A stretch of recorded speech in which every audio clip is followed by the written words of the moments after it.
കൂട്ടാനായിട്ടില്ല. സംശയം അക്കാര്യത്തിൽ നമുക്കാർക്കുമില്ല. പിന്നെന്ത് ഈ ഒച്ചപ്പാട്? അത് ഞാൻ ഈ പറഞ്ഞ കൂട്ടത്തിലാണ്. അപ്പൊ സംഗതി നേരത്തെ മുമ്പിൽ നിന്നിട്ട് എങ്ങോട്ടാ പട്ടിയുമായി പോകുന്നുവെന്ന് ചോദിച്ച ആ ചോദ്യകർത്താവിനെ യഥാർത്ഥത്തിൽ ഇവൻ കൊണ്ടുപോയി നിർത്തിയതായിരുന്നുവോ, അല്ലെങ്കിൽ ഇവർ തമ്മിൽ വല്ല അഡ്ജസ്റ്റ്മെന്റ് ഉണ്ടായിരുന്നുവോ എന്ന് സംശയം വന്നു. പക്ഷെ ഇപ്പൊ ആ സംശയം ഉറപ്പായി.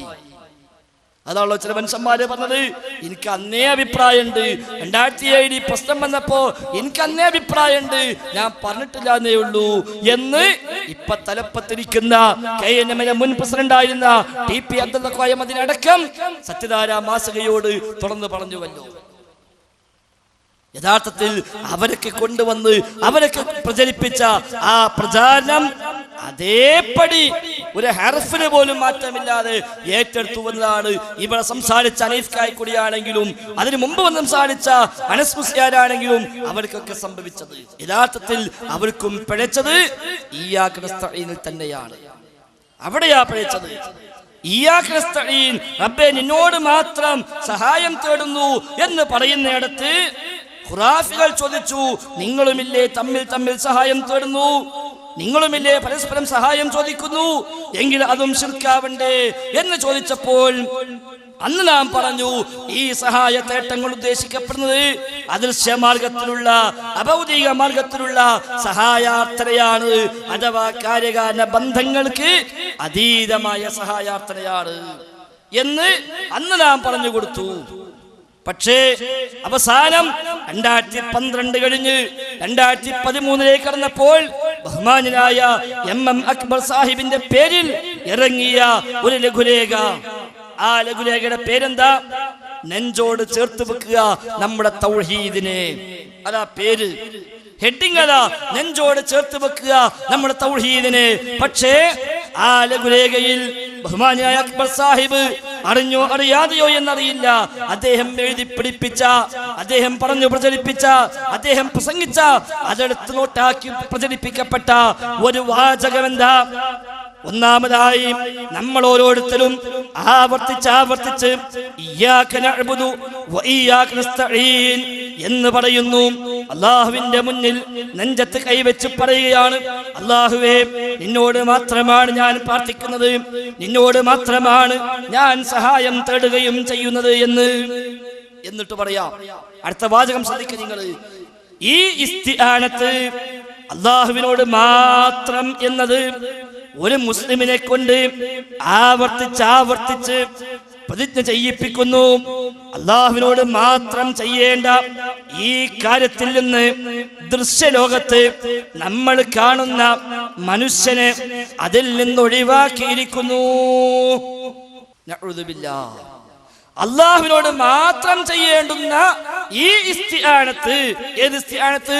ഇയ്യാക നസ്തഈൻ എന്ന ഇസ്തിആനത്ത് അതിൽ നിന്ന് മനുഷ്യനെ ഒഴിവാക്കിയിട്ടുണ്ട്. മനുഷ്യന്മാർ എന്ത് ചെയ്യാം?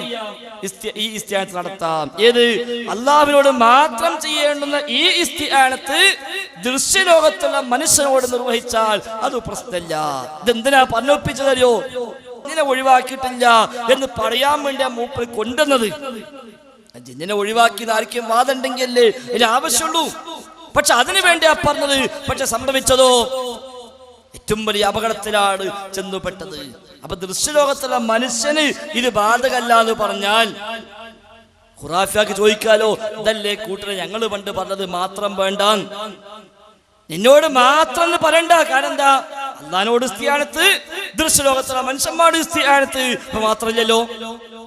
അപ്പൊ മാത്രമല്ലല്ലോ അക്ബർ സാഹിബിന്റെ ഈ ലഘുലേഖ പ്രകാരം ഇയ്യാക നസ്തഈൻ മാത്രം എന്നെങ്ങനെ അർത്ഥം വെക്കാം? മാത്രമല്ല, മാതാ അമൃതാനന്ദമയുടെ മുന്നിൽ പോയി തേടുന്ന ഭക്തനോട് അക്ബർ സാഹിബിന് എങ്ങനെ തൗഹീദ് പറയാ? എന്താ പറഞ്ഞു കൊടുക്കുക? ശിർക്കാന്ന് അറിയാൻ പറ്റില്ല. ഓൻ ചോദിക്കും, അക്ബർ സാഹിബെ ഞാൻ തേടി അമ്മ ദൃശ്യലോകത്താ, ഞാൻ തേടി അമ്മ ദൃശ്യലോകത്താ, അവരെന്റെ മുമ്പിൽ നിൽക്കുന്നു, ഞാൻ അവരെ കാണുന്നു, അവർ ജിന്നല്ല ഇൻസാണ്, ദൃശ്യലോകത്തുള്ള ഇൻസിനെ ഒഴിവാക്കിയെന്ന് നിങ്ങളല്ലേ പറഞ്ഞത്? അത് കേട്ട് പഠിച്ചിട്ടാ ഞാൻ അവിടെ പോയത് എന്ന് പറഞ്ഞാൽ എങ്ങനെയാ പിന്നെ അദ്ദേഹത്തെ തൗഹീദ് പറയാൻ കഴിയാ? ആ ആശങ്കയായിരിക്കാം അദ്ദേഹം സമ്മേളനത്തിൽ പറഞ്ഞത്. ഇനിയിപ്പോ എങ്ങനെയാണ് നമ്മൾ ഇവരൊക്കെ തൗഹീദ് പറയാൻ പോകാൻ? പിന്നെ വല്ലാതെ നമ്മൾ മൂപ്പരെ കണ്ടിട്ടില്ല തൗഹീദ് പറയാൻ വേണ്ടി. ആവട്ടെ, ഏതായിരുന്നാലും ഇയ്യാക നസ്തഈൻ എന്നതിൽ പുതിയ ചില വ്യാഖ്യാനങ്ങൾ കടത്തിക്കൂട്ടി. മുജാഹിദ് പ്രസ്ഥാനം ഈ കാലം അത്രയും പറഞ്ഞതോ റബ്ബിനോട് മാത്രം ഇസ്തിആനത്ത്. അത് മനുഷ്യരോടും പറ്റൂല, ജിന്നിനോടും പറ്റൂല, മലക്കിനോടും പറ്റൂല, മരിച്ചവനോടും പറ്റൂല, ജീവനുള്ളവരോടും പറ്റൂല, കല്ലോ മരമോ ഏതുമാകട്ടെ ഒന്നിനോടും പറ്റില്ല. ഇയ്യാക നസ്തഈൻ, അല്ലാഹ് നിന്നോട് മാത്രം. എന്നിട്ട് ഇൻസിനെ ഒഴിവാക്കിയവനെ ജിന്നിനെ ഒഴിവാക്കിയിട്ടില്ല. അതുകൊണ്ട് ജിന്നിനോടായ ശിർക്ക്, ഇൻസിനോടായ തൗഹീദ് എന്നാ പറഞ്ഞുകൊണ്ടുന്നത്. അത് ജനങ്ങളെ പൊട്ടീസാക്കാൻ വേണ്ടിയാണ് യാ ഇബാദല്ലാഹ് എന്ന ഒരു ദുർബല ഹദീസുമായി ദുർബലന്മാർ രംഗത്ത് വന്നത്. ഒരിടത്തിട്ടു, നമ്മളാരും ആ ഹദീസ് എടുത്തിട്ടില്ല. നമുക്ക് ഹദീസ് എന്നും നിലപാടുണ്ട്. 1970-കളിൽ സൽസബീലിൽ ഉമർ മൗലവിയുടെ നേതൃത്വത്തിൽ എഴുതി നൽകിയ വിശദീകരണം എന്തോ, ആ വിശദീകരണം കഴിഞ്ഞ കൊല്ലം വരെയും അതിനുശേഷവും ഇന്നും മുജാഹിദുകൾ പറഞ്ഞുകൊണ്ടേയിരിക്കുന്നു. അത് എല്ലാ കാലത്തും പറഞ്ഞു. ഉദാഹരണം 1-2 ഞാൻ കാണിക്കാം. തിരുവനന്തപുരത്ത് ആറ്റിങ്ങൽ മുഖാമുഖം നടത്തി. ആറ്റിങ്ങൽ ടൗൺ ഹാളിൽ വെച്ച് അനസ് മുസ്ലിയാരും ഞാനും അടക്കം പങ്കെടുത്തുകൊണ്ട് മുഖാമുഖമുണ്ടായി. ആ മുഖാമുഖത്തിൽ ഒന്നാമത്തെ ചോദ്യം ഒരു സഖാഫിയുടേതായിരുന്നു. ആ സഖാഫിയുടെ ഒന്നാമത്തെ ചോദ്യം യാ ഇബാദല്ലാഹയായിരുന്നു. യാ ഇബാദല്ലക്ക് അന്ന് അനസ് മൗലവി നൽകിയ വിശദീകരണം എന്താ? ശ്രദ്ധിച്ചോളൂ നിങ്ങൾ. ആ വിശദീകരണം ഞങ്ങൾ ഇന്നും പറയുന്നു. ആറ്റിങ്ങൽ വെച്ച് ഇനിയും ഞങ്ങൾ അടുത്ത മാസം മുഖാമുഖം തീരുമാനിച്ചിട്ടുണ്ട്. ഒക്ടോബർ 13 അവിടെ വീണ്ടും ആ പഴയ മറുപടി ആവർത്തിക്കാൻ ഞങ്ങൾക്ക് പ്രയാസമൊന്നുമില്ല. അപ്പൊ അള്ളയല്ലാത്തവരോട് പ്രാർത്ഥിക്കാമെന്ന് പറയുന്ന നിങ്ങൾ അള്ളയല്ലാത്തവരെ ആരാധിക്കാമെന്നാണ് യഥാർത്ഥത്തിൽ വാദിക്കുന്നത്. അതുകൊണ്ട് തന്നെയാണ് ശിർക്കാണ്, കുഫ്റാണ് എന്ന് പറയുന്നത്. അങ്ങനെ വരുമ്പോഴാണ് അതേ ശൗക്കാനിയെ സംബന്ധിച്ച് ചോദിക്കുന്നത്. നേരത്തെ പറഞ്ഞു, എന്താ ശൗക്കാനി പറഞ്ഞത്? കണ്ണിൽ കാണാത്തവരോട് സഹായം തേടാം, അഥവാ കണ്ണിൽ നിന്ന് മറഞ്ഞു നിൽക്കുന്നവരോട് സഹായം തേടാം എന്ന് ഈ ഹദീസിൽ ഉണ്ട്, തെളിവ് പിടിക്കാം എന്ന്. എന്താണ് ഇതിന്റെ അർത്ഥം? കണ്ണുകൊണ്ട് കാണാത്തവരോട് സഹായം തേടാൻ പാടില്ല എന്ന് ആരാ പറഞ്ഞത്? ഒരാളെ സംബന്ധിച്ചിടത്തോളം ലളിതമായി പറഞ്ഞു തരാം. ഒരാൾ കുളിക്കാൻ ബാത്റൂമിലേക്ക് കയറി, അങ്ങനെ വാതിലടച്ചു, സോപ്പ് തീർന്നു പോയി, ഭാര്യ അടുക്കളയിലാണ്, ഭാര്യയെ കാണുന്നില്ല. ആ ഭാര്യ വിളിച്ച് സോപ്പെടുക്കൂ എന്ന് പറഞ്ഞാൽ കാണാത്ത ഭാര്യയോട് സഹായം തേടുകയാണ്. പക്ഷെ ഇയാൾക്കറിയാം എന്റെ ശബ്ദം കേൾക്കുന്ന പരിധിയിൽ ആരുണ്ട്? ഭാര്യയുണ്ട്, കണ്ണുകൊണ്ട് കാണുന്നില്ല. അങ്ങനെ കണ്ണുകൊണ്ട് കാണാത്തവരോട് സഹായം തേടാം എന്ന് ഈ ഹദീസിലുണ്ട്. കാണാത്തവരോട് സഹായം തേടാം. അതിനിപ്പോ ആർക്കും തർക്കില്ല. ആർക്കാ തർക്കം? ഒരാൾ കുളിമുറി നിൽക്കുമ്പോ ഭാര്യ അടുക്കലാണ്, എന്റെ ശബ്ദം കേൾക്കുന്ന പരിധിയില്ല ഭാര്യ ഉള്ളത്, മോളെ ആ സോപ്പിംഗ് എടുക്ക് എന്ന് പറഞ്ഞാൽ ഒരിക്കലും അത് തെറ്റല്ല, ഒരിക്കലും അത് കുറ്റകരമല്ല എന്നാണ് പറഞ്ഞത്. അതുപോലെ തന്നെ ഇപ്പൊ ഒരു സ്ഥലത്ത് മലക്കുണ്ട്, മലക്കിന്റെ സാന്നിധ്യമുണ്ട്, പക്ഷെ മലക്കിനെ കാണുന്നില്ല. എന്നാൽ മലക്കിനോട് ചോദിക്കാമോ? ഒരു പ്രശ്നവുമില്ല. ഹാജറ ബീവി ആ മക്കയിൽ അകപ്പെട്ടു പോയ ഘട്ടം, ആ അകപ്പെട്ടു പോയ ഘട്ടത്തിൽ ജിബ്രീൽ വന്നു. ജിബ്രീലിന്റെ ശബ്ദം കേട്ടു, അവിടെ ജിബ്രീൽ ഉണ്ടെന്ന് അറിഞ്ഞു. ആ ഹാജറ ബീവി പറഞ്ഞു, നീ സഹായിക്കുമെങ്കിൽ എന്നെ സഹായിക്ക്. അവിടെ ഒരു ശബ്ദമുണ്ട്, ശബ്ദം കേൾക്കുന്ന പരിധിയിൽ ഒന്നുണ്ട് എന്ന് മനസ്സിലാക്കിയിട്ട് എന്നെ സഹായിക്കുമെങ്കിൽ സഹായിക്കൂ എന്ന് പറഞ്ഞാൽ അത് തെറ്റാണ്, അത് കുറ്റകരമാണ് എന്ന് ഒരാളും പറഞ്ഞിട്ടില്ല, പറയുകയും ഇല്ല. അപ്പൊ കണ്ണുകൊണ്ട് കാണാത്തതിനോട് അതിന്റെ സാന്നിധ്യം ഉറപ്പിച്ച് താൻ കേൾക്കുന്നിടത്ത് അതുണ്ട് എന്ന് മനസ്സിലാക്കിയിട്ട് അവരോട് എന്തെങ്കിലും സഹായം തേടാമോ?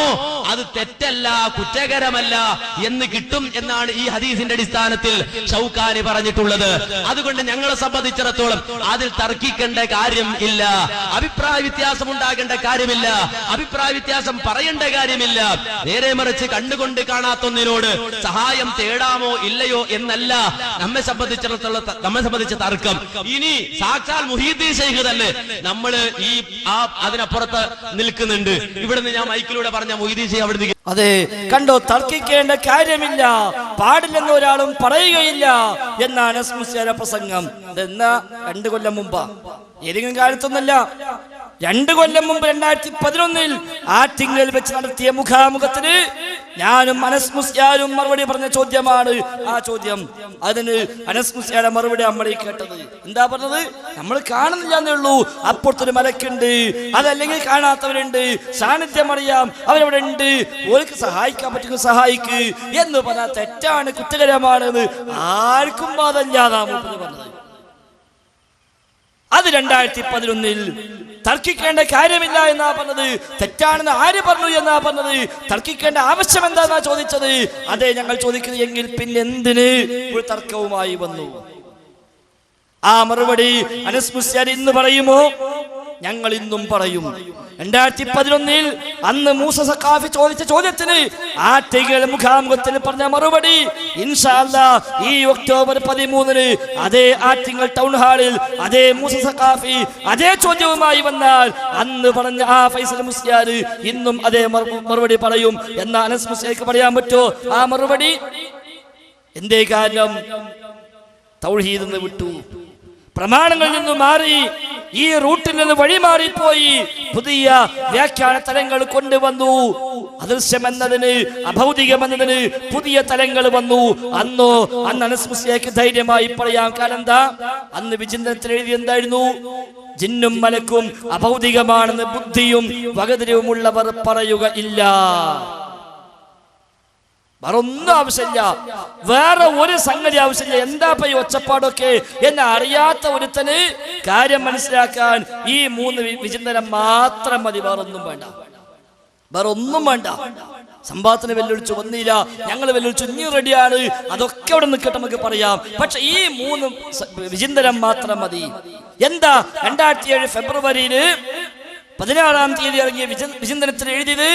ജിന്നും മലക്കും അഭൗതികമാണെന്നോ കാര്യകാരണ ബന്ധങ്ങൾക്ക് അതീതമാണെന്നോ ബുദ്ധിയും വകതിരിവുമുള്ളവർ പറയുക ഇല്ല. എന്നാൽ അത് രണ്ടുമില്ലാത്തത് കൊണ്ടാണോ എന്ന് ഞങ്ങൾ ചോദിക്കുന്നില്ല. പറഞ്ഞു കഴിഞ്ഞു, ജിന്ന് ഭൗതികമല്ല, അഭൗതികം തന്നെ. ജിന്ന് ഭൗതികമല്ല, അഭൗതികം തന്നെ. ഏതില? ദർശനമല്ല, മറിച്ച് വിചിന്തനം വാരിക തന്നെ എന്ന് മറ്റൊരു ഫെബ്രുവരിയിൽ. ഇതൊരു ഫെബ്രുവരി, ഇത് വേറെ ഫെബ്രുവരി.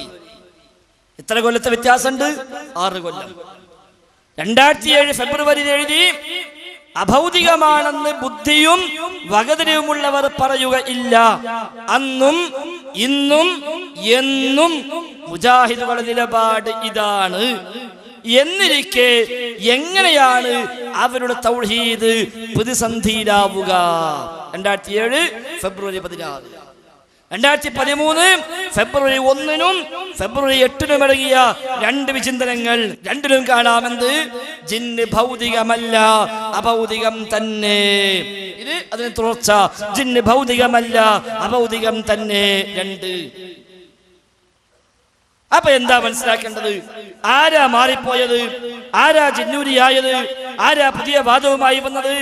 ഈ വിചിന്തനം മാത്രം മതി, വേറൊന്നും ആവശ്യമില്ല, വേറെ ഒന്നും ആവശ്യമില്ല. 2007 എഴുതിയ ഭൗതികാന്ന് ബുദ്ധിയുള്ളവൻ പറയില്ല. 2013 അതേ വാരികയിൽ തന്നെ എഴുതുക ഭൗതികമല്ല, അഭൗതികം തന്നെ. അപ്പൊ എന്താ മനസ്സിലാക്കേണ്ടത്? എന്താ നമ്മൾ മനസ്സിലാക്കേണ്ടത്? അതാണോ ബുദ്ധി മകതില്ലാത്തവൻ പറയുന്നത്? അതല്ല ഇപ്പൊ പറഞ്ഞതാണോ എന്ന് ന്യായമായിട്ട് ചോദിച്ചാൽ നമുക്ക് അയാളെ കുറ്റപ്പെടുത്താൻ കഴിയുമോ? അന്നുമില്ലേ ഈ ഒച്ചപ്പാട് ബഹളമൊക്കെ? അന്ന് അബ്ദുൽ ജബ്ബാർ മൗലവി ഇത് എഴുതിയിട്ടില്ലേ? ഇസ്ലാഹിൽ 2007 അതിനു മുമ്പ് ജബ്ബാർ മൗലവിയുടെ തൗഹീദ് എന്ന പുസ്തകത്തിൽ അദ്ദേഹം എഴുതിയിട്ടില്ലേ? അതിനു മുമ്പ് ചെറിയ മുണ്ടം അബ്ദുൽ ഹമീദ് മദനി ശബാബിൽ എഴുതിയിട്ടില്ലേ? അത് പുസ്തകമായി പുറത്തിറങ്ങിയിട്ടില്ലേ? അതിനു മുമ്പ് ഉമർ മൗലവിയുടെ സൽസബീലിൽ 971 ഇത് വന്നിട്ടില്ലേ? എന്നിട്ടും എഴുതി ജിന്നും മൽക്ക അഭൗതിക എന്ന് പറയില്ല ബുദ്ധിയുള്ളവന്. കാരണം എന്താ അറിയോ? നമ്മുടെ ഈ ഉമ്മത്തിനെ പഠിപ്പിച്ചെന്താ? അഭൗതികമായ സഹായങ്ങളും അഭൗതികമായ ദോഷങ്ങളും പടച്ച റബ്ബ് മാത്രമേ ചെയ്യൂന്ന, വേറെ ആർക്കും ചെയ്യാൻ കഴിയില്ല. നമ്മളെ തൗഹീദ് പഠിപ്പിച്ച, മലയാളത്തിൽ അതിന് പുസ്തകം എഴുതിയ, മലയാളത്തിൽ ലേഖനം എഴുതിയ ഏതൊക്കെ മുൻകാല പണ്ഡിതന്മാരുണ്ടോ അവരെല്ലാരും പഠിപ്പിച്ച ആശയം അതായിരുന്നു. ഉദാഹരണമായി പുത്രത്താണി സംസാരിക്കുമ്പോൾ പേര് പറയാതിരിക്കാൻ പറ്റാത്ത ഒരു വ്യക്തിത്വമാണല്ലോ രണ്ടത്താണ് സയ്യിദ് മൗലവി. അല്ലാഹു മഗ്ഫിറത്തും മർഹമത്തും പ്രദാനം ചെയ്യുമാറാവട്ടെ. അദ്ദേഹം എഴുതിയ ഏകദൈവ സിദ്ധാന്തം എന്ന ലേഖനത്തിൽ സയ്യിദ് മൗലവി പറയുന്നു, അല്ലാഹു അല്ലാത്തവർക്കാർക്കും മറഞ്ഞ വഴിക്കുള്ള യാതൊരു ഗുണവും ദോഷവും ചെയ്യാൻ കഴിയില്ലെന്നും അല്ലാഹു ഒരു സംശയത്തിനും ഇടയില്ലാത്ത വിധം സ്പഷ്ടമാക്കിയിരിക്കുന്നു. മറഞ്ഞ വഴിക്ക് ഗുണം ചെയ്യാനും ദോഷം വരുത്താനും അല്ലാഹുവിന് മാത്രമേ കഴിയൂ, മറ്റൊരു പടപ്പിനും കഴിയില്ല. കണ്ടെത്താണ് സയ്യിദ് മൗലവി. ഒന്നല്ല, ഒരുപാട് സ്ഥലത്ത് അദ്ദേഹം അത് എഴുതി. അമാനി മൗലവിയുടെ കൂടെ ഖുർആൻ പരിഭാഷയിൽ സഹായിയായിട്ടുണ്ടായിരുന്ന PK മൂസ മൗലവി, ആ PK മൂസ മൗലവി എഴുതിയിരുന്ന അഭൗതികമായ മാർഗങ്ങളിലൂടെ സൃഷ്ടികൾക്ക് ഗുണമോ ദോഷമോ വരുത്തി തീർക്കുവാൻ ആരെങ്കിലും ഏതെങ്കിലും വിധേന സാധിക്കുമെന്ന് വിചാരിച്ചു കഴിഞ്ഞാൽ ആ വിചാരവും ആ വിശ്വാസവും പ്രവർത്തികളും തൗഹീദിനെതിരായി ഭവിക്കുന്നു, അല്ലെങ്കിൽ ശിർക്കായി തീരുന്നു. അഭൗതികമായി ഗുണം ചെയ്യാൻ, അഭൗതികമായി ദോഷം വരുത്താൻ റബ്ബല്ലാത്ത ആർക്കെങ്കിലും ഏതെങ്കിലും നിലയ്ക്ക് കഴിയുമെന്ന് ആരെങ്കിലും വിചാരിച്ചാൽ ആ വിചാരം തന്നെ ശിർക്കാണ്, ആ വിശ്വാസം ശിർക്കാണ് എന്ന് PK മൂസ മൗലവി റഹിമഹുല്ലാഹ് നമ്മൾ ഇതാ സമുദായത്തെ പഠിപ്പിച്ചത്. അപ്പോഴാണ് സമസ്തക്കാർ ചോദിച്ച, അങ്ങനെയാണെങ്കിൽ നിങ്ങൾ വിശ്വസിക്കുന്നുണ്ടല്ലോ സിഹിറിന് യാഥാർത്ഥ്യമുണ്ടെന്ന്, സിഹിറിന് യാഥാർത്ഥ്യമുണ്ടാകണമെങ്കിൽ ആ സിഹിർ പൈശാചികമല്ലേ? അപ്പോൾ പിശാചിന് ഉപദ്രവം ഉണ്ടാകുമെന്ന് വിശ്വസിക്കണ്ടേ? പിശാച് അഭൗതികമല്ലേ? അതുകൊണ്ട് അഭൗതികമായ ഉപദ്രവം റബ്ബല്ലാത്തവരിൽ നിന്ന് ഉണ്ടാകുമെന്നായില്ലേ? നിങ്ങൾ തൗഹീദ് പൊളിഞ്ഞില്ലേ? അവിടെയാണ് തർക്കത്തിന്റെ മർമ്മം. ആ മർമ്മം നമ്മൾ മനസ്സിലാക്കണം. സമസ്തക്കാർ ചോദിച്ചത് നിങ്ങൾ തൗഹീദ് പൊളിഞ്ഞു, കാരണം എന്താ? നിങ്ങൾ പറഞ്ഞത് അഭൗതികമായ ദോഷം ചെയ്യാൻ അല്ലാഹ്ക്കേ കഴിയൂല, എന്നാ ശൈത്താൻ ദോഷം വരുത്തുന്നു സിഹിറിലൂടെ എന്ന് നിങ്ങൾ അംഗീകരിച്ചു കഴിഞ്ഞു. അതോടുകൂടി നിങ്ങൾ തൗഹീദ് പൊളിഞ്ഞു. അന്നാണ് വിചിന്തനത്തിൽ ഇങ്ങനെയൊക്കെ എഴുതിയത്, എന്നാ ജിന്നും ശൈത്താനും മലക്കൊക്കെ അഭൗതികാന്ന് ബുദ്ധിയുള്ളവൻ പറയില്ല. ഹമീദ് ഫൈസി അമ്പലക്കടവിന് അന്ന് കൊടുത്ത മറുപടിയാണ്. അവിടെയാണ് യാഇബാദുള്ള ചർച്ചയ്ക്ക് വന്നത്. പക്ഷെ സലാം സുലൈമി അന്ന് പറഞ്ഞു, അല്ല, ജിന്നും മലക്കൊക്കെ അഭൗതികാണ്, അതുകൊണ്ട് ഓരാരും ഗുണം ചെയ്യൂല, അവരാരും ദോഷം വരുത്തൂല എന്ന് അബ്ദുസ്സലാം സുലൈമി എഴുതി വെച്ചു. അതിന്റെ ഫലമോ പല ഹദീസും തള്ളേണ്ടി വന്നു, പല ആയത്തും ദുർവ്യാഖ്യാനിക്കേണ്ടി വന്നു. എത്രത്തോളം എന്ന് വെച്ചാൽ ബദറിൽ വിശ്വാസികളെ കൂടെ മലക്കൾ ഇറങ്ങി യുദ്ധം ചെയ്ത് വിശ്വാസികളെ സഹായിച്ചു എന്നുള്ളത് ഖുർആൻ കൊണ്ട് സ്ഥിരപ്പെട്ട കാര്യമാണ്. അതിനെ പോലും തൗഹീദും നവയാഥാസ്ഥികളെ വ്യതിയാനവും എന്ന പുസ്തകത്തിന് അബ്ദുസ്സലാം സുലൈമി ഒരുപാട് പേജുകളിൽ ആവർത്തിച്ച് നിഷേധിച്ചു കളഞ്ഞു. അദ്ദേഹം എഴുതി ബദറിൽ മലക്കൾ യുദ്ധം ചെയ്തിട്ടില്ല, ബദറിൽ മലക്കൾ യുദ്ധം ചെയ്തിട്ടില്ല. അപ്പൊ ചോദ്യം, എന്ന ആയത്തുണ്ടല്ലോ ഖുർആനില്, 5000 മലക്കളെ അല്ലാഹു ഇറക്കുമെന്ന സന്തോഷ വാർത്ത നിങ്ങൾക്ക് നൽകുന്നു. അപ്പൊ അബ്ദുസ്സലാം സുലൈമി പറഞ്ഞ എന്താ അറിയോ? അത് സന്തോഷ വാർത്ത നൽകുന്നതല്ലേ ഉള്ളൂ, ഇറക്കിയില്ലല്ലോ. 5000 മലക്കളെ ഇറക്കുമെന്ന സന്തോഷ വാർത്ത നൽകുന്നു, അത് നമ്മളെ സന്തോഷിപ്പിക്കാൻ അല്ലാഹ് പറഞ്ഞതാ, അല്ലാതെ ഇറക്കിയിട്ടില്ല. എവിടെ എത്തി നോക്കണം. ജിബ്രീൽ അലൈഹിസ്സലാത്തു വസ്സലാം റസൂലിനോട് ചോദിച്ചുവല്ലോ, ബദറിൽ പങ്കെടുത്ത ആളുകളെ പറ്റി എന്താ നിങ്ങളുടെ വിസ്താരണ? റസൂൽ പറഞ്ഞു, ഞങ്ങൾ ഏറ്റവും ശ്രേഷ്ഠവാന്മാരാണ് ബദറിൽ പങ്കെടുത്തവർ. ജിബ്രീലിന്റെ മറുപടി, ഞങ്ങളിലും അങ്ങനെ തന്നെയാണ്. മലക്കുകളുടെ കൂട്ടത്തിൽ ബദറിൽ പങ്കെടുത്ത മലക്കുകൾക്കാണ് ഏറ്റവും ഒന്നാമത്തെ സ്ഥാനമുള്ളതെന്ന് മുഖറബുൽ അംലാക്ക് ജിബ്രീൽ അലൈഹിസ്സലാത്തു വസ്സലാം. എന്നിട്ട് അയാളെ മലക്കൾ യുദ്ധം ചെയ്തിട്ടില്ല, അത് പഠിച്ചോ നമ്മളെ സന്തോഷിപ്പിക്കാൻ വേണ്ടി വെറുതെ വെടിപൊട്ടിച്ചതാണ് എന്നല്ല അതിനർത്ഥപ്പോ. സിഹറുമായി ബന്ധപ്പെട്ട ഹദീസിനെ മുഴുവൻ തള്ളി സ്വഹീഹ് ബുഖാരിയിലെ 60 ഹദീസ് ഞാൻ ദഈഫാക്കി എന്ന് അയാൾ പ്രഖ്യാപിച്ചു. അപ്പോൾ നമ്മളെ മൊയ്തീൻ സുല്ലമി കുഴിപ്പുറം പറഞ്ഞത് 60 ഒന്നുമല്ല, 110 ഹദീസ് കുഴപ്പമുള്ളതുണ്ട്. സിറാത്ത് പാലമില്ല എന്ന് ബുഖാരി പരിഭാഷയിൽ അബ്ദുസ്സലാം സുലൈമി എഴുതി. സിറാത്ത് പാലമില്ല. മൊയ്തീൻ സുലൈമിനെ വിളിച്ചു ചോദിച്ചപ്പോ മൂപ്പനും പറഞ്ഞു, അതൊരു പാലൊന്നുമല്ല, സിറാത്തുണ്ട് പക്ഷെ പാലമല്ല. കാരണം പാലത്തിന് അറബിയിൽ ജിസ്ർ എന്നാ പറയാ, സിറാത്ത് എന്ന് പറഞ്ഞാൽ വഴി നേർത്തുള്ളൂ, അതുകൊണ്ട് പാലം ആയിക്കോളുന്നില്ല, അതൊരു ആലങ്കാരിക പ്രയോഗമായിരിക്കാം. അപ്പൊ ചോദ്യം വിളിച്ച ആൾ ചോദിച്ചു, അല്ല സ്വഹീഹ് ബുഖാരിയിൽ ആ പദവും ഉണ്ടല്ലോ. അസ്സിറാത്തു ജിസ്ഉ ജഹന്നം, സിറാത്ത് ജഹന്നമിന്റെ ജിസ്റാണ്, പാലമാണ് എന്ന വാക്കിന്റെ ബുഖാരി ഉണ്ടല്ലോ. അങ്ങനെ ഉണ്ടോന്ന് ചോദിച്ചു. മൂപ്പർക്കത് അറിയില്ല ഉള്ളത് തന്നെ. മറ്റേ ചങ്ങായി പറഞ്ഞു കേട്ടിട്ട് ഇയാളാണ്ട് ഏറ്റുപറഞ്ഞു മാത്രം. അങ്ങനെ ധാരാളം ഹദീസുകളെ ഒന്നുകിൽ ദുർവ്യാഖ്യാനിച്ചു, ദജ്ജാലിനെ ദുർവ്യാഖ്യാനിച്ചു. സലാം സലമി പറഞ്ഞെന്താ, അത് ഹക്കും ബാത്തിലും കൂട്ടിക്കുഴച്ച് ആൾക്കളിൽ അവതരിപ്പിക്കുന്ന പണ്ഡിതന്മാർക്കും പ്രസ്ഥാനങ്ങൾക്കുമാണ് ദജ്ജാൽ എന്ന് പറയാന്. അപ്പൊ ഹദീസിലുണ്ട് അവൻ ഒറ്റക്കണ്ണനാണ്. മൂപ്പർ വ്യാഖ്യാനം ഒറ്റക്കണ്ണൻ എന്ന് പറഞ്ഞാൽ വിഷയത്തിന്റെ ഒരു വശം മാത്രം അവതരിപ്പിക്കുന്നവൻ എന്നാണ് അർത്ഥം. അങ്ങനെ വ്യാഖ്യാനിച്ചു ഖുറാഫികളെ പോലും കടത്തിവെട്ടി. ചന്ദ്രൻ പിളർന്നുവെന്ന ഖുർആൻ പറഞ്ഞ മുഅ്ജിസത്തിനെ അയാൾ നിഷേധിച്ചു. വൻശഖത്തിൽ ഖമർ എന്നതിനെ ദുർവ്യാഖ്യാനിച്ചു ഒപ്പിച്ചു. ചന്ദ്രൻ പിളർന്നിട്ടില്ല എന്ന് പറഞ്ഞു. എത്ര സംഭവങ്ങൾ. സംഗീതം അനുവദനീയമാക്കി. നല്ല ഈമാനും തഖ്വയുമുള്ള ആളുകൾക്ക് അത് പുണ്യകർമ്മമാണ് എന്ന ധ്വനി പോലും ഉണ്ടാകുന്ന രൂപത്തിൽ എഴുതി വിട്ടു. മാത്രവുമല്ല, സ്വഹാബത്തിന്റെ വീട്ടിൽ അതിഥികൾ വന്നാൽ ഹാർമോണിയം കൊണ്ട് പാട്ടുപാടി സ്വീകരിക്കുമായിരുന്നു ബുഖാരി എന്നെഴുതി അബ്ദുസ്സലാം സുല്ലമി. ബുഖാരിയുടെ അത്ര സ്വഹാബികളെ പേരേക്ക് വിരുന്നിരുന്നാല് ഓലിങ്ങനെ ഹാർമോണിയൊക്കെ എടുത്ത് പാട്ട് പാടിയിട്ടാണ് സ്വീകരിച്ചത്. ഈ തലത്തിലേക്ക് എത്തി. അങ്ങനെ സിനിമ ഇറങ്ങി, സംഗീതം ഇറങ്ങി, മ്യൂസിക് വ്യാപകമായി. താടിയെ പരിഹസിച്ചു, താടി സുന്നത്തില്ലെന്ന് പറഞ്ഞു. ഈ പുത്തനത്താണി ഇക്കഴിഞ്ഞ റമദാനില അബ്ദുസ്സലാം സ്വലമി പള്ളിക്ക് പ്രസംഗിച്ചത് താടി സുന്നത്തില്ല എന്നതിന് 54 ഹദീസ് ഉണ്ട്. സുന്നത്തില്ല എന്ന ഹദീസ്. അപ്പൊ നബി അന്നേരെ പറഞ്ഞ സുന്നത്തില്ല കേട്ടോ, നീ കുറച്ചാൾ കുറച്ച് കഴിഞ്ഞാൽ വരും സുന്നത്തുണ്ട് എന്നൊക്കെ പറഞ്ഞിട്ട് നിങ്ങൾ കൊടുക്കണ്ട എന്നല്ലേ അർത്ഥം. ഒരു കാര്യം സുന്നത്തില്ല എന്ന ഹദീസ് ഉണ്ടാവും, അതാലോചിച്ചാൽ പോലെ. ഒരു കാര്യം പാടില്ല എന്ന ഹദീസും ആയത്തുണ്ടാവും. പക്ഷെ ഒരു സംഗതി സുന്നത്തില്ല എന്നെങ്ങനെ ഹദീസ് ഉണ്ടാവുക? ഈ പുത്തനത്താണിതാ പ്രസംഗിച്ചത്. ഈ തലത്തിലേക്ക് അവർ തരം താഴ്ന്നു. അന്ന് അവർ കൊണ്ടുവന്നതായിരുന്നു യാ ഇബാദല്ലാഹ് എന്ന ഈ ഹദീസ്. നമ്മളെ സംബന്ധിച്ച് ഉമർ മൗലവി 71 സൽസബീലിൽ എഴുതി നമ്മെ പഠിപ്പിച്ച ആ ഒരു മറുപടി എന്തോ അവിടെ തന്നെ അന്നും ഇന്നും നിൽക്കുന്നു. ഒരു പ്രശ്നം നമുക്കില്ല. പക്ഷെ രണ്ടാമത് കുത്തിപ്പൊക്കി കൊണ്ടുവന്നു. ഇസ്ലാഹുമായി ഇറങ്ങി ജിന്നിനെ വിളിച്ച് തേടാന്നപ്പ പറയുന്നത്, പ്രാർത്ഥിക്കാമെന്നാ പറയുന്നത് എന്ന് പറഞ്ഞ് അവര് നാടൊന്നാകെ പ്രചരിപ്പിച്ചു. അന്ന് നേരത്തെ അനസ് മൗലവിയും ഹനീഫ് കായ്ക്കുടിയുമാണ് സമാധാനിപ്പിച്ചത്. ഇത് പട്ടിയല്ല, ഇത് ആട് തന്നെയാണ് എന്ന് പറഞ്ഞ് സമാധാനിപ്പിച്ചു.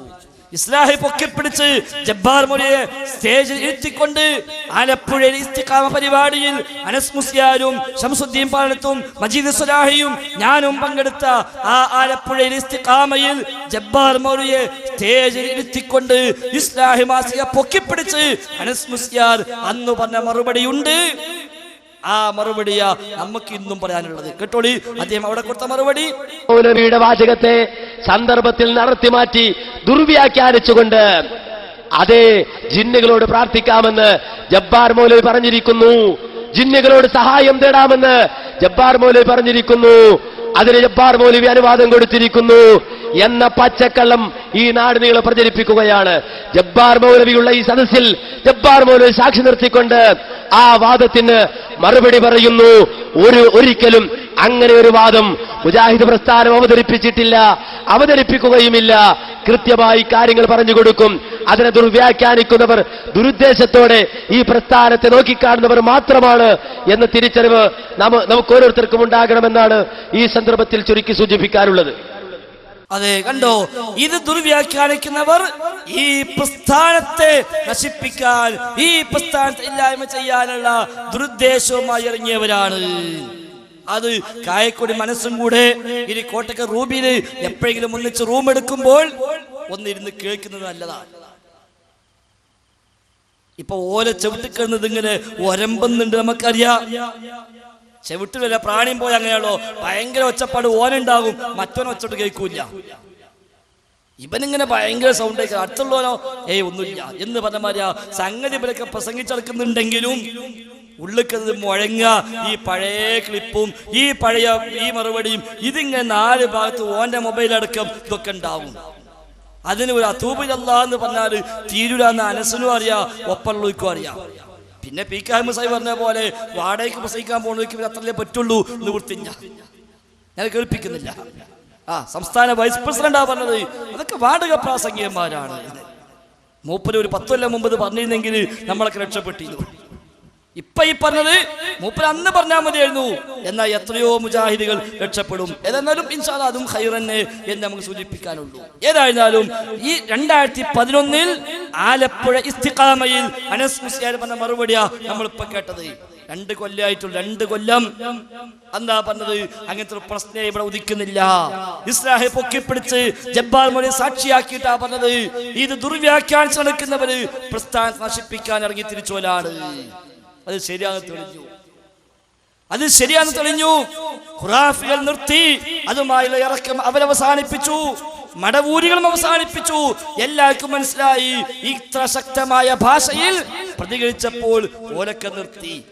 അനസ് മുസ്ലിയാർ പറഞ്ഞ ഇതാണെങ്കിൽ ഒരു പടി കൂടി കടന്നുകൊണ്ട് കോഴിക്കോട് ജില്ലയിൽ നന്ദിയിൽ വെച്ച് ഈ കെ സുന്നികളുടെ കേന്ദ്രമായ നന്ദി ദാറുസ്സലാം അപ്പവാണിപ നേർച്ചയുടെ വരുമാനം കൊണ്ട്, മയ്യത്ത് വിറ്റ പണം കൊണ്ട് കഴിഞ്ഞുകൂടുന്ന നന്ദി ദാറുസ്സലാം അറബി കോളേജ്, ആ അറബി കോളേജിന്റെ മുന്നിൽ പോയിട്ട് അമ്പലക്കടവ് ഫൈസിക്ക് മറുപടി പറഞ്ഞുകൊണ്ട് സാക്ഷാൽ ഹനീഫ് കായക്കൊടി അവിടെ പറഞ്ഞൊരു മറുപടി ഉണ്ട്.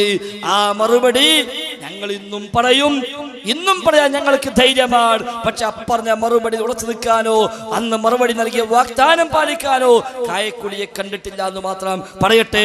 അദ്ദേഹം അന്ന് നന്ദിയിൽ പറഞ്ഞ ആ മറുപടി ഈ വിഭാഗത്തിന്റെ നമ്മുടെ കോഴിക്കോട് ജില്ലയിലെ ശക്തി കേന്ദ്രമാണ് നന്ദി. ആ നന്ദിയിൽ വന്ന് അബ്ദുൽ ഹമീദ് ഫൈസി അമ്പലക്കടവ് ഈ വിഷയം പ്രസംഗിച്ച് സംസാരിച്ചു. അന്നവിടെ പ്രസംഗിച്ചുകൊണ്ട് ഞാൻ പറഞ്ഞു, ജിന്നുകളോട് പ്രാർത്ഥിക്കാമെന്ന് മുജാഹിദുകൾ അവരുടെ പ്രസംഗങ്ങളിൽ എഴുതുകയോ ജിന്നുകളോട് പ്രാർത്ഥന നടത്തിയാൽ അത് ശിർക്കാവുകയില്ലെന്ന് മുജാഹിദുകൾ അവരുടെ പ്രസിദ്ധീകരണങ്ങളിൽ എഴുതുകയോ പ്രസംഗിക്കുകയോ ചെയ്തതായി നിങ്ങൾ തെളിയിച്ചാൽ, ഏതെങ്കിലും ഒരു പ്രസിദ്ധീകരണത്തിലുണ്ടെങ്കിൽ നാളെ അതിന്റെ ഫോട്ടോസ്റ്റാറ്റ് എടുത്ത് ഈ നന്ദി അങ്ങാടിയിൽ നിങ്ങൾ ഒട്ടിച്ചാൽ, അന്നവിടെ പോലീസുകാരുണ്ട്, ഈ പോലീസ് ഉദ്യോഗസ്ഥരെ സാക്ഷി നിർത്തി ഞാൻ പറയുന്നു, നാളെ മഗ്‌രിബ് നിസ്കാരത്തിന് ശേഷം നന്ദി പള്ളി പൂട്ടി താക്കോല് ഞാൻ ദാറുസ്സലാം അറബി കോളേജിൽ കൊണ്ടുവന്നു തരും. നമ്മൾ പറഞ്ഞിട്ടില്ല, പിന്നെ നമുക്ക് ധൈര്യത്തെ പറയാലോ. അങ്ങനെ അല്ലാഹുവിന്റെ ജിന്നിനോട് പ്രാർത്ഥിക്കാന്ന് നമ്മൾ പറഞ്ഞിട്ടില്ല. ഇത് നമ്മൾ പറഞ്ഞു. ഇന്നേ വരെ, ഇന്നത്തെ തീയതി വരെ നന്ദിയിൽ പിന്നെ അബ്ദുൽ ഹമീദ് ഫൈസി അമ്പലക്കടവ് പ്രസംഗിച്ചിട്ടില്ല. എന്തേ പ്രസംഗിക്കാത്തത്? എന്തേ ഒരു പോസ്റ്റർ പോലും ഒട്ടിക്കാത്തത്? ഹാജരാക്കാൻ കഴിഞ്ഞില്ല. ഇത് അവര് പറഞ്ഞപ്പോ സലാത്തുല്ലമയും വിചാരിച്ചുണ്ട്. അമ്പലക്കടവ് ഫൈസി പിന്നെ വരാത്തത് മറ്റൊന്നുമല്ല, അമ്പലക്കടവ് ഫൈസി ഏത് ഇസ്ലാഹാണോ പൊക്കിപ്പിടിച്ച് മുജാഹിദുകൾക്കെതിരെ തിരിഞ്ഞത്, അതേ ഇസ്ലാഹും പൊക്കിപ്പിടിച്ച് പിന്നെ അവിടെ ചെല്ലുന്നത് ഈ ആളുകൾ തന്നെയാണ്. പിന്നെ അമ്പലക്കടവിന്റെ ആവശ്യമില്ല. പിന്നെന്തിനാ വരുന്നത്? അമ്പലക്കടവ് പറഞ്ഞില്ലെന്താ?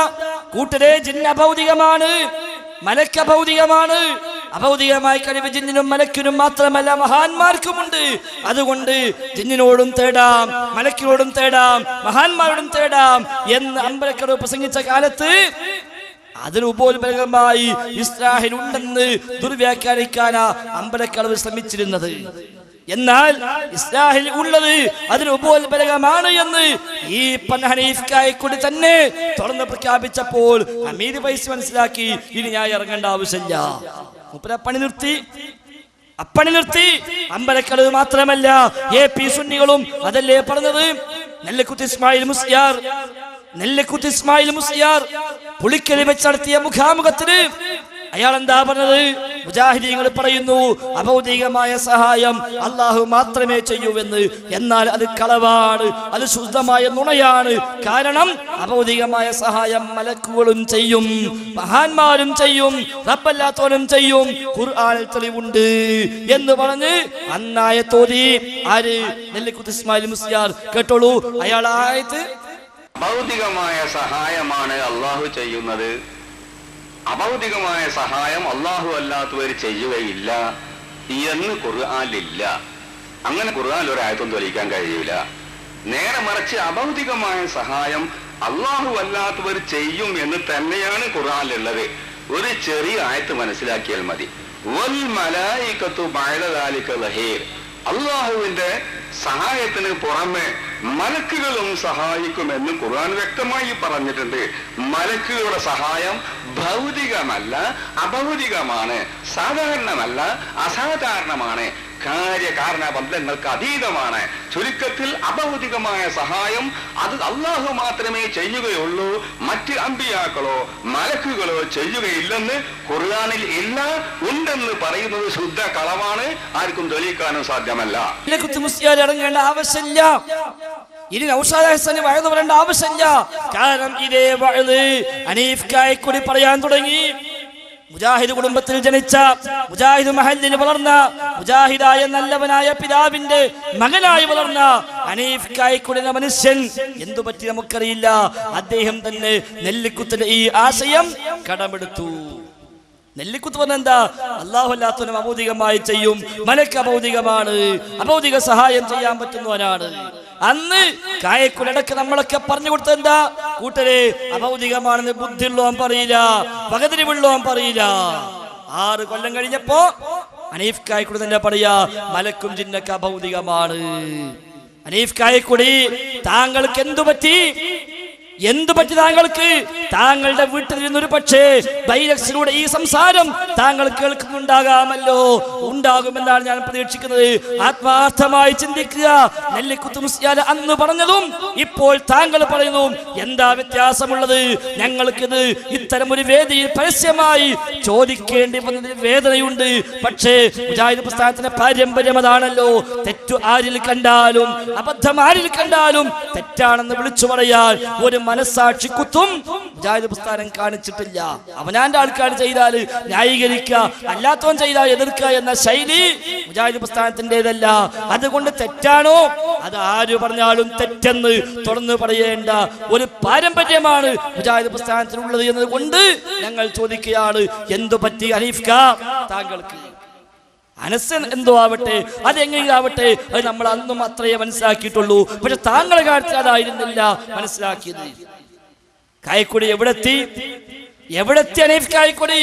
ഇത് ഇവിടുന്ന് വിട്ടപ്പോൾ, ഈ തൗഹീദിന്റെ വഴിയിൽ നിന്ന് അദ്ദേഹം വഴിമാറിപ്പോയപ്പോൾ, അഭൗതികമായി സഹായിക്കാൻ റബ്ബിനെ കഴിയുവെന്ന, അഭൗതികമായി ദോഷം വരുത്താൻ റബ്ബിനെ കഴിയുവെന്ന ഇസ്ലാമിന്റെ അടിസ്ഥാന ആദർശം കാരക്കുരുവിന്റെ പാട പോലും അഭൗതികമായി ഉടമയാക്കുന്നില്ല ഒരാളും. ആരെക്കുറിച്ച് ആയത്ത്? കൽമലായികതി വൽ ജിന്നി വൽ അംബിയാഇ വസ്സയാതീൻ. ഇമാം ഖുർത്തുബിയുടെ വാചകം.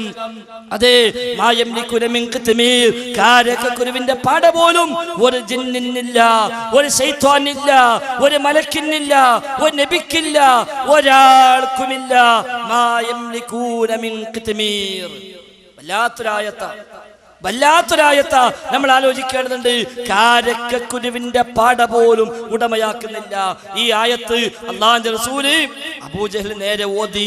ഒന്നാമതായി ലാത്തയോടും മുസയോടും മനാത്തയോടും മലക്കിനോടും ജിന്നിനോടും ഇബ്രാഹിം നബിയോടും ഇസ്മായിൽ നബിയോടും പ്രാർത്ഥിച്ചിരുന്ന, ആരാധിച്ചിരുന്ന അബൂജഹൽ അടക്കമുള്ള മുശ്രിക്കീങ്ങളോട് അല്ലാഹുവിന്റെ റസൂൽ ഓതി കൊടുത്തു, അവരാരും കാരക്കുരുവിന്റെ പാട പോലും ഉടമയാക്കുന്നില്ല.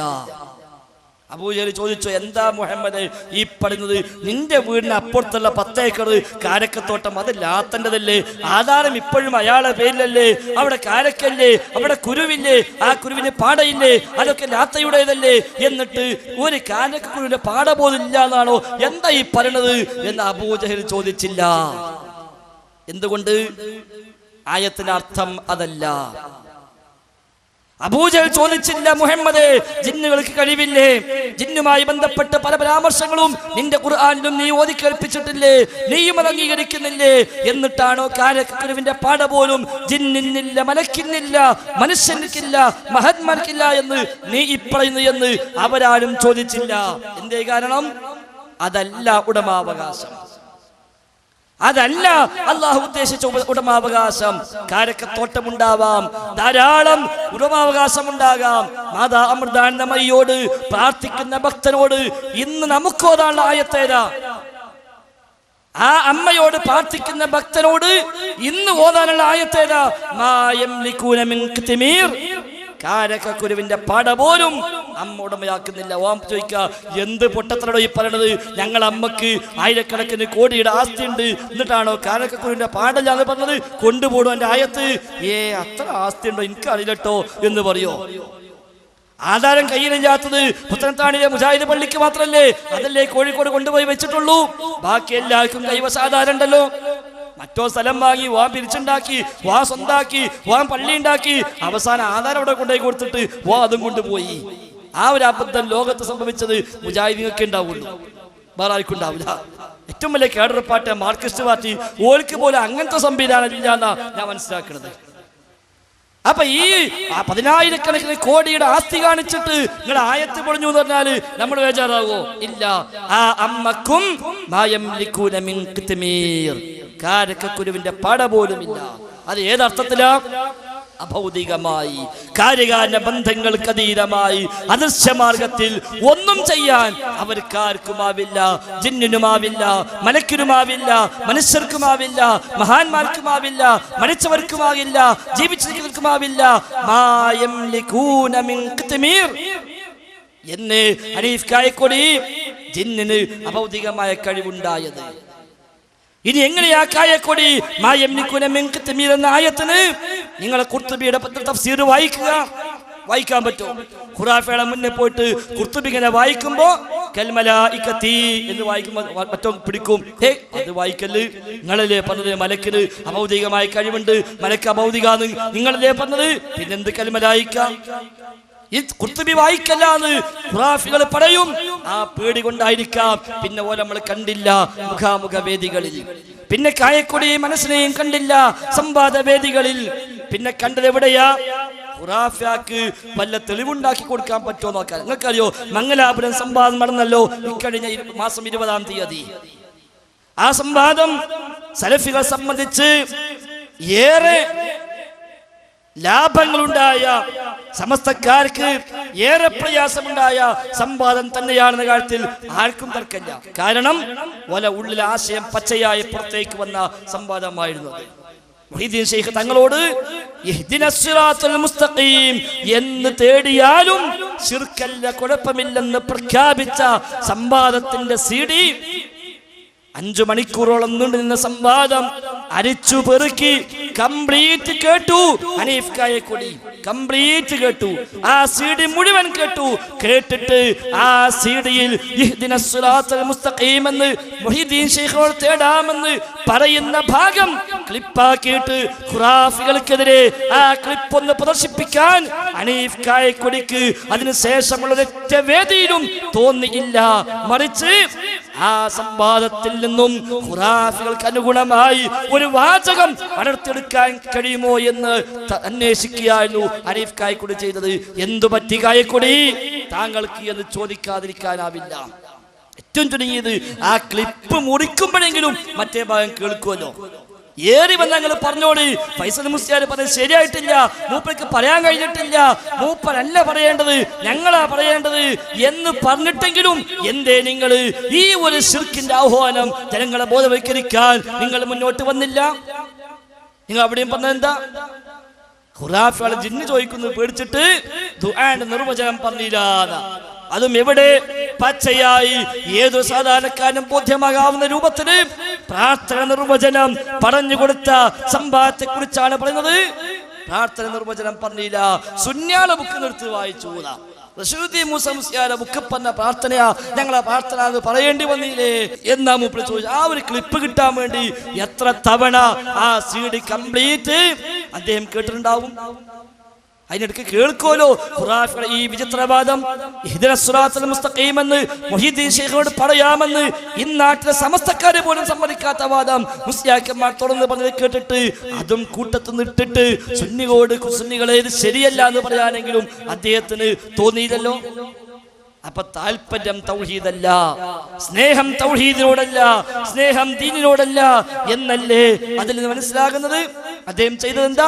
അദ്ദേഹത്തിന്റെ ആ ഒരു ആരോപണം മംഗലാപുരം സംവാദവുമായി ബന്ധപ്പെട്ട് അദ്ദേഹം നടത്തിയ ആ ആരോപണം നിങ്ങളൊന്ന് കേൾക്കുക.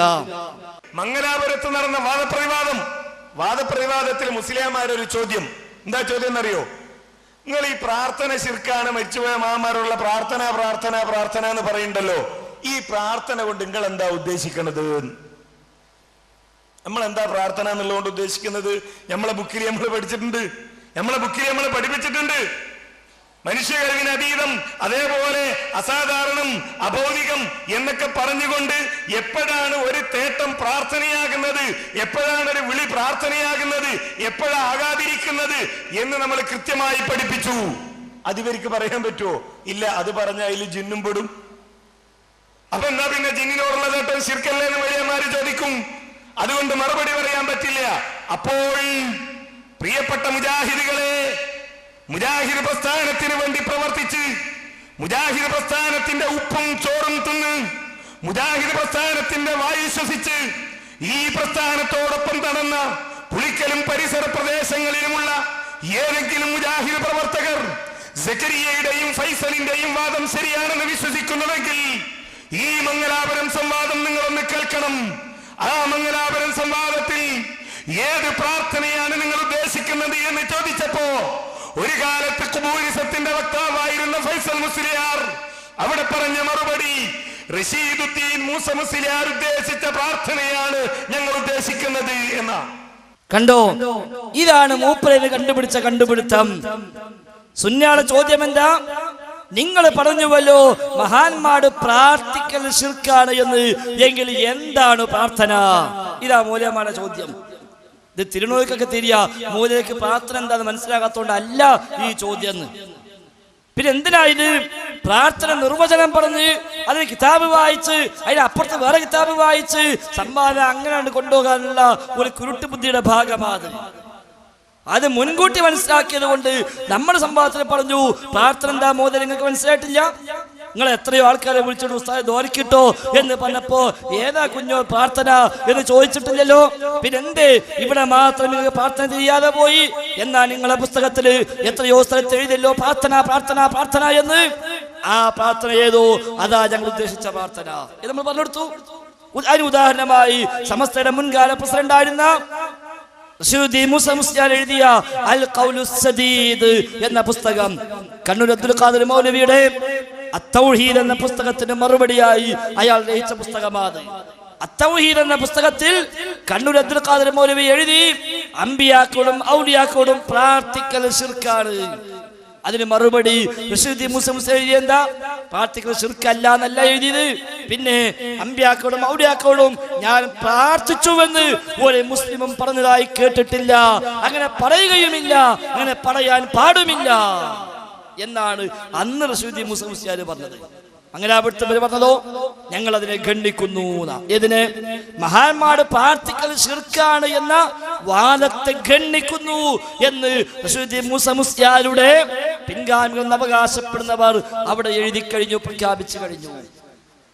അപ്പൊ നമ്മൾ പറഞ്ഞു റഷീദി മൂസ മുസ്ലിയാർ ആ ബുക്കിൽ പ്രാർത്ഥന എന്ന് എഴുതിയപ്പോ ഏത് പ്രാർത്ഥനയാണോ പരാമർശിച്ചത് ആ പ്രാർത്ഥനയെ പറ്റിയ ചോദ്യം അത് മുഹീദ്ദീൻ ശൈഖിനോട് പറ്റുമോ എന്നാ ഞങ്ങൾക്ക് അറിയേണ്ടത്. അതാണ് ഇപ്പൊ എന്താക്കിയത്. കണ്ടോ, റഷീദി മൂസ മുസ്ലിയാർ പറഞ്ഞ പ്രാർത്ഥനയാണ് ഞങ്ങളുടെയും പ്രാർത്ഥന. ഫൈസൽ മുസ്ലിയാർ പറഞ്ഞു. അതിന് കാരണം എന്താ? ഫൈസൽ മുസ്ലിയാർ പണ്ട് ഖുബൂരിയായിരുന്നു. ഇത് പറയുമ്പോഴേക്കും മറ്റോനിപ്പോ അവിടെ എത്തിയിട്ടുണ്ടെന്ന് ചങ്ങായി ആലോചിക്കണില്ല. പണ്ട് ഖുബൂരികൾ പറഞ്ഞ, പണ്ട് ഫൈസൽ മുസ്ലിയാരും പറഞ്ഞ് പിന്നെ ഒഴിവാക്കി പോന്ന ആ വാദമുണ്ടല്ലോ, ജിന്നും മലക്കും മഹാന്മാരും അഭൗതികമായി സഹായിക്കാനും ദോഷം ചെയ്യാനും കഴിയുമെന്ന് പറഞ്ഞ് അന്ന് ഞാനടക്കമുള്ളവർ കൊണ്ടിടുന്ന ഇപ്പോഴും കൊണ്ടെടുക്കുന്ന ആ പിഴച്ച വാദമാണ് ഇപ്പൊ ഈ കായക്കൂടി കൊണ്ടെടുക്കുന്നത് എന്നുള്ളത് ഒരു പക്ഷേ ഓർക്കാതെ പോയിട്ടുണ്ടാവാം. ആ സംഭവത്തിന് ഖുറാഫിയുടെ ചോദ്യത്തിന് നമ്മൾ പറഞ്ഞ മറുപടി കേട്ടോളി. എന്താ പ്രാർത്ഥന എന്ന ചോദ്യത്തിന് നാം കൊടുത്ത മറുപടി ശ്രദ്ധിക്കരിങ്ങൾ. ഇപ്പൊ എന്താ പ്രാർത്ഥന എന്താന്ന് പറയണം? ഇതേ മുസ്ലിയാക്കന്മാർ വിളിച്ചത് ഉസ്താദേ നിങ്ങൾ എനിക്ക് വേണ്ടി പ്രാർത്ഥിക്കിട്ടോ എന്ന് പറഞ്ഞ 100 റുപ്യ നീട്ടിയാലോ? ഈ ഇർഫാനി പറയോ കാക്ക ഞങ്ങൾ പ്രാർത്ഥിച്ചോടാ, പക്ഷെ എന്താ പ്രാർത്ഥന? അതിന് ആവശ്യപ്പെടാൻ അർത്ഥമുണ്ട്, വിനയത്തോടെ ചോദിക്കാൻ അർത്ഥമുണ്ട്, യാചിക്കാൻ അർത്ഥമുണ്ട്, ഈശ്വരനാണെന്ന് വിചാരിച്ച് ചോദിക്കാൻ അർത്ഥമുണ്ട്. ഇതിലിപ്പോ ഏതാ എനിക്ക് വേണ്ടി? എനിക്ക് ഇന്നലെ അതിന് 100 പോലെ 150 വേണം എന്ന് പറയോ? എന്നിട്ട് സംവാദത്തിന് പ്രാർത്ഥന എന്താ തിരിഞ്ഞിട്ടില്ല. ഏതാ പാത്രം തിന്നിട്ടില്ല? ആ തിരിഞ്ഞതാ ഞാൻ നേരത്തെ ചോദിച്ചത്. റഷീദുദ്ദീൻ മൂസ മുസ്ലിയാർ എഴുതിയില്ലേ, ഞാൻ പ്രാർത്ഥിച്ചു എന്ന് ഒരു മുസ്ലിമും പറഞ്ഞതായി കേട്ടിട്ടില്ല, ഒരു മുസ്ലിം അങ്ങനെ പറയുകയുമില്ല. അതിനെന്താ മൂപ്പര മറുപടി അറിയോ? അത് ഭാഷാപരമായ പ്രാർത്ഥനയാണ്. എന്നാ പിന്നെ പറയാൻ പാടില്ല എന്നുണ്ടോ? ഭാഷാപരമായ പ്രാർത്ഥനയാണെങ്കിൽ ഒരു മുസ്ലിം അങ്ങനെ പറയൂലെന്ന് എഴുതോ? ആവശ്യപ്പെടുക, ചോദിക്കുക എന്ന അർത്ഥത്തിലാണെങ്കിൽ പ്രാർത്ഥിച്ചു എന്ന് പറഞ്ഞൂടെ? പിന്നെന്തിന് റഷീദുദ്ദീൻ മൂസ മുസ്ലിയാർ അങ്ങനെ പറയാൻ പാടില്ല എഴുതിയത്? അപ്പൊ ഭാഷാപരമായ പ്രാർത്ഥന അല്ലാന്ന് മനസ്സിലായി. പ്രാർത്ഥനയ്ക്ക് പല അർത്ഥം ഉണ്ടാകാം. നമ്മുടെ ചർച്ച അതല്ല. നമ്മുടെ ചർച്ച മഹാന്മാരായ അമ്പിയൗലിയായിനോട് പ്രാർത്ഥന ശിർക്കാണ് എന്ന് ഞങ്ങൾ പറഞ്ഞു. അതെ, നിങ്ങൾ ഖണ്ഡിക്കുന്നുവെന്ന് പറഞ്ഞു. ആ പ്രാർത്ഥന അത് ഏതാ നിങ്ങൾക്കും അറിയാം, ഞങ്ങൾക്കും അറിയാം, സാധാരണക്കാർക്ക് എന്തായാലും അറിയാം. അതാണ് ഇന്തലൂഹം എന്ന് പറഞ്ഞ പ്രാർത്ഥന. അതിൽ ജിന്ന് പെടും. മുസ്ലിയാരെ ഞമ്മ കുടുങ്ങണ്ടങ്ങള് ജിന്ന് എല്ലാ ജിന്നും പെടും. ഹാദറും വായിബും കാതിറും എല്ലാം പുഴക്കടവും കുളക്കടവും എല്ലാം അഡ്വാൻസ് ആയി പെട്ടു. ഇത് വിഷയവദത്തിൽ തന്നെ വരുന്ന മൂപ്പര് പ്രതീക്ഷിച്ചിട്ടില്ല. എന്നിട്ട് തൗഹീദുൽ ജബ്ബാരിയ എന്തായാലും ജബ്ബാർ മൗലവി ഈ വിഷയം ക്ലിയർ ആക്കി തന്നതുകൊണ്ട് നിങ്ങളെ ആളുകൾക്ക് അടക്കം തൗഹീദ് പഠിഞ്ഞു എന്നാണ് ഞങ്ങൾ മനസ്സിലാക്കുന്നത്. അതപ്പോ സംഭവിച്ചത് ഞങ്ങൾക്ക് ആദ്യം അറിയാം, ജബ്ബാർ മൗലവിക്ക് അറിയാം, അപ്പൊ നിങ്ങൾക്കും പഠിഞ്ഞു. അതുകൊണ്ട് ഞങ്ങൾ എത്ര മുഖാമുഖം നടത്തി വല്ലാണ്ട് വന്നില്ലല്ലോ ചോദിക്കാന്. കാരണം നിങ്ങൾക്ക് മനസ്സിലായി തൗഹീദ് ഇപ്പൊ ഒരിക്ക് നമ്മോട് കൃത്യമായി പറയാനുള്ള എല്ലാ ട്രാക്കും കിട്ടിയിട്ടുണ്ട് എന്ന് നിങ്ങളെ സാധാരണക്കാർക്ക് വരെ മനസ്സിലായി. അപ്പൊ അതുകൊണ്ട് ഏതാണ് പ്രാർത്ഥന, എന്താണ് പ്രാർത്ഥന എന്ന് പറഞ്ഞ് ഇടങ്ങാറാകണ്ട. അല്ലാഹു തആല പറഞ്ഞു, ഇൻ തദ്ഉഹും, നിങ്ങൾ ദുആ ചെയ്താൽ. ആരോട്? ജിന്നോ മലക്കോ മനുഷ്യനോ നബിയോ വലിയോ കല്ലോ മരമോ ആരുമാവട്ടെ, റബ്ബിന് പുറമെയുള്ള എല്ലാവരും ആരായാലും ശരി, ദുആ ചെയ്താൽ ആ ദുആ കേൾക്കില്ല, ഉത്തരം ചെയ്യില്ല, അത് ശിർക്കാണ്. ആ ദുആ അതിന് പണ്ട് നൽകിയ വ്യാഖ്യാനം ധാരാളമുണ്ട്. ഉദാഹരണമായി കണ്ടോ, ഇത്ര വ്യക്തമായി പറഞ്ഞ മറുപടി. പ്രാർത്ഥന എന്താണ് മലയാളത്തിൽ പറഞ്ഞു കൊടുത്തു. പിന്നെ ആയത്തോതി തഫ്സീർ ഉദ്ധരിച്ചു, ജിന്നും മലക്കും മനുഷ്യനും എല്ലാം പെടുമെന്ന് പറഞ്ഞു. എന്നിട്ട് അതിനിടയിൽ നിന്ന് ആ കഷ്ണം മുറിച്ചിട്ട് ഹനീഫ് കായ്ക്കുടി പറഞ്ഞത് ജിന്നിനെ ചോദിക്കുന്നു പേടിച്ചിട്ട് മൂപ്പര് നിർവചനം പറഞ്ഞില്ല. പ്രാർത്ഥന എന്താന്ന് പറഞ്ഞില്ല. റഷീദുദ്ദീൻ മൂസ മുസ്ലിയാരുടെ പ്രാർത്ഥനയാണ് ഞങ്ങളുടെയും പ്രാർത്ഥന എന്ന് പറയാൻ ശ്രമിച്ചു. അതെന്താ? ജിന്ന് വരുമല്ലോ എന്ന് പേടിച്ചിട്ടാണ്. ഹനീഫ് കായ്ക്കുടി, ഞാൻ വീണ്ടും ആവർത്തിക്കുന്നു, താങ്കൾ ഇങ്ങനെ അത് പതിക്കാൻ പാടില്ലായിരുന്നു. പക്ഷേ തൗഹീദ് വിട്ടാൽ അങ്ങനെയാണല്ലോ, പ്രമാണം വിട്ടാൽ അങ്ങനെയാണല്ലോ.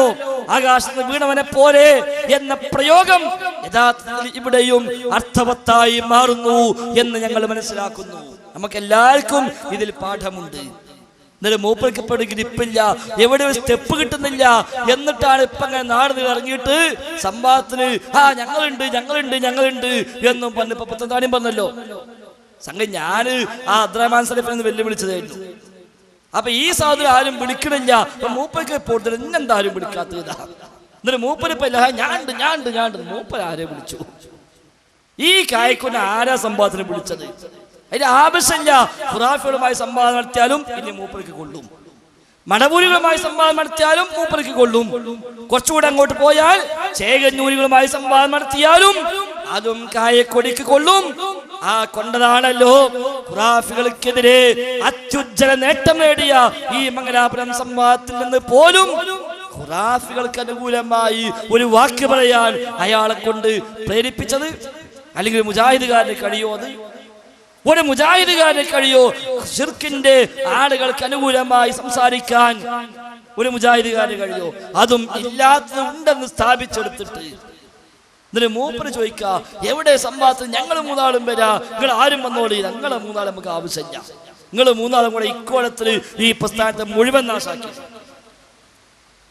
നാശാക്കി ആകെ തരിപ്പണമാക്കി തകർത്തെറിഞ്ഞത് നിങ്ങൾ മൂവർ സംഘമാ, സംശയമില്ല.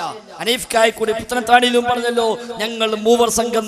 ആ മൂവർ സംഘ എന്നും കുഴപ്പക്കാര്, എന്നും ആ മൂവർ സംഘ കുഴപ്പമുണ്ടാക്കിയത് സംശയമൊന്നുമില്ല. അപ്പൊ ഓല് വിചാരിച്ച റൂട്ടിക്ക് പ്രസ്ഥാനം ഇങ്ങനെ പോവുക, ഓല് കൊണ്ട റൂട്ടിലേക്ക് മാത്രം, അല്ലാത്തവരൊക്കെ സൈഡ്. ഇപ്പൊ ആദർശ വിശദീകരണം വരെ വ്യക്തികളെ പേരില്ല നോട്ടീസ്. വിചാരിച്ച പരിചയമില്ല അതൊന്നും. ഒരു നോട്ടീസ് ഇന്നും ഞാൻ കണ്ടു, KNM ആദർശ വിശദീകരണ സമ്മേളനം. എന്നിട്ട് സാധാരണ അടി നമ്മൾ എന്താ കൊടുക്കുക? KNM യൂണിറ്റിന്നോ മണ്ഡലെന്നോ ജില്ലെന്നോ സ്റ്റേറ്റിന്നോ കൊടുക്കും. അതിന് പകരം ഒരാളെ പേരെടുത്തിട്ട് കൺവീനർ മലപ്പുറം ഏരിയ കമ്മിറ്റി. KNMന് ഏരിയ എന്ന സാധനം തന്നെ ഇല്ല. ഒന്നുകിൽ ശാഖ, അല്ലെങ്കിൽ മണ്ഡലം, അല്ലെങ്കിൽ ജില്ല, അല്ലെങ്കിൽ സ്റ്റേറ്റ്. അതിന് വിട്ട് പുതിയ സംഗതി ഏരിയ. അപ്പൊ ഈ ജില്ലന്റെ പേരിൽ അടിക്കാൻ പറ്റാത്തതുകൊണ്ടോ അടിച്ചാൽ അടി കിട്ടുന്ന പേടിച്ചിട്ടോ നമുക്കറിയില്ല.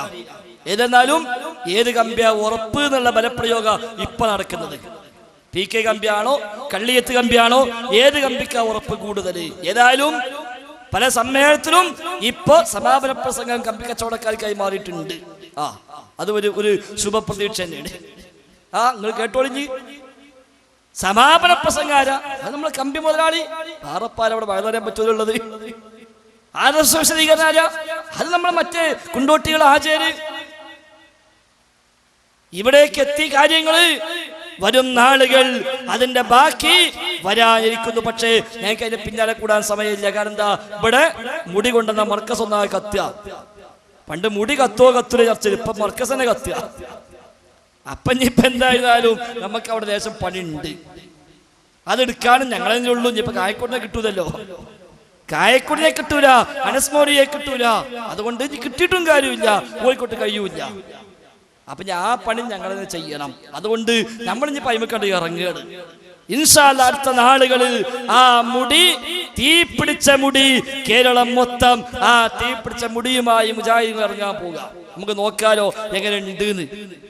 അപ്പൊ ഒരുപാട് പേരാണ്ട് പുറത്തേക്ക് ഒരു ടെസ്റ്റ് ഡോസ എന്ന് താജുദ്ദീൻ സ്വലാഹി തന്നത്. വരും നാടുകളിൽ കേരളം അതിൽ സാക്ഷിയാകുന്നു. ഒരു വലിയ മുന്നേറ്റമായി ഈ ഒരു ചതി, ഈ ഒരു ചൂഷണം മുസ്ലിം